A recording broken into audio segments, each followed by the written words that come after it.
You've got your hands on some Alchemy decking? Great choice. Now it's time for the exciting part, installing your brand new deck. But before you can relax, stick the barbecue on, and maybe catch some sun, there are some simple steps you'll need to follow. It's true what they say though, preparation really is key. So, let's make sure you've got all the tools ready. You'll be needing our Alchemy starter clips and hidden fixing clips, which include driver bits, as well as the usual suspects. An electronic circular saw with a fine tooth blade, a tape measure, a screwdriver, a power drill, a pencil, safety goggles and gloves, and, every builder's best friend, a spirit level. You might also want to grab some of our colour-coded screws and skirt trims or edge boards to finish your deck, if you haven't already.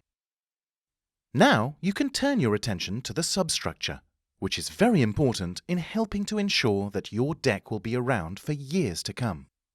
The first step is to mark out where your deck will be and clear the area of any vegetation. You can then dig the area to the required depth, making sure that it's level. Next, you'll have to cover the area with a breathable membrane. This will prevent the growth of vegetation, which can be damaging to your decking. Then, simply fill the space with gravel, checking that it's still level. Now, you're ready to install the timber frame. We would recommend using treated C16 easy edge joists, with the dimensions of at least 47 mm by 100 mm or 47 mm by 150 mm. The joists should be spaced at 400 mm for Habitat Plus and Urban in residential applications, but at 300 mm if using urban decking in a commercial setting. For decks over 600 mm high, please seek professional advice. We also recommend that your decking has a gradual gradient of at least 2 degrees and is angled away from any buildings, so water will naturally run downwards and off the decking. This will come in particularly handy with our great British weather. Before we get going, you'll need to condition your deck boards by removing them from the packaging and laying them flat side by side for 24 hours before fitting.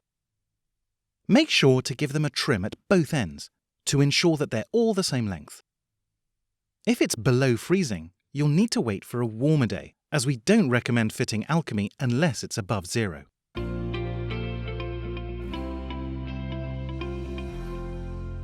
Screw your starter clips into position along each joist and slot your first deck board into the starter clips.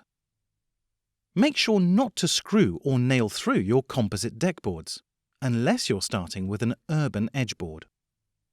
You should also leave a 10 mm expansion gap between the deck and any walls or other fixed objects, and a 25 mm ventilation gap between any skirt trims and the ground. Next, place a hidden fixing clip into the groove of this first board.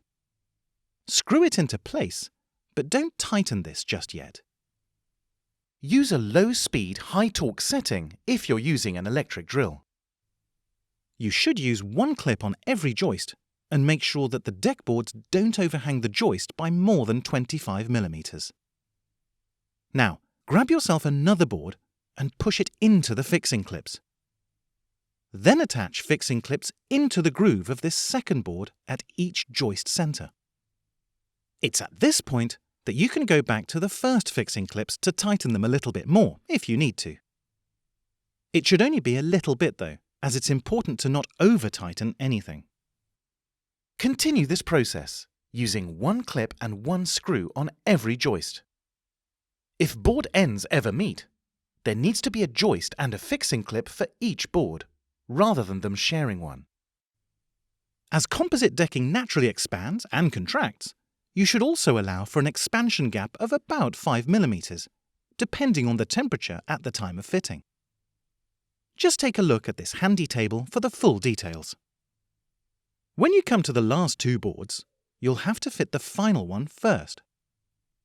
Use the boards and a pencil to mark where the final starter clips, which in this case will be used as finishing clips, will sit.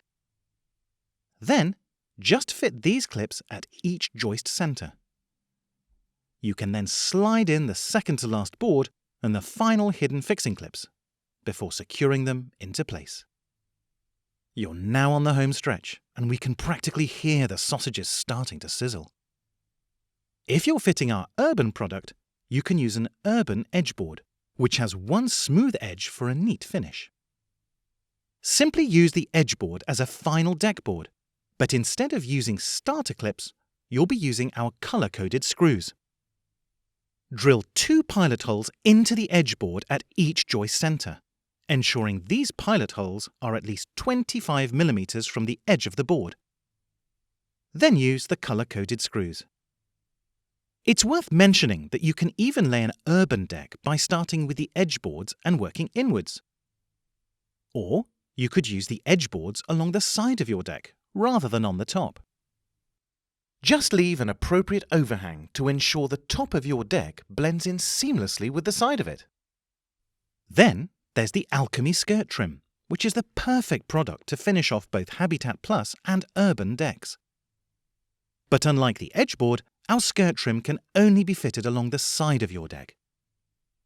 Pilot drill 2 holes at every joist centre, ensuring these pilot holes are at least 50 mm from the edge of the board, and then use our colour-coded screws. There's just one more thing. When adding these finishing touches to your deck, remember to leave 25 mm between the skirt trim and the ground to allow for airflow.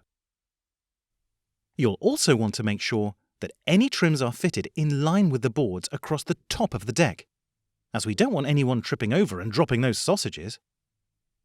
Now, we know you're dying to get the deck chairs out, but remember, any furniture placed on Alchemy decking should ideally be fitted with rubber or felt feet to prevent any unnecessary damage. And that's it, you're done. So, put your feet up, get the fizz out, and say cheers to years of low maintenance, hassle-free, and high enjoyment British decking. If you want to know how to best look after your brand new Made in Britain deck, or if you've got any more questions, just head to bswcomposites.co.uk.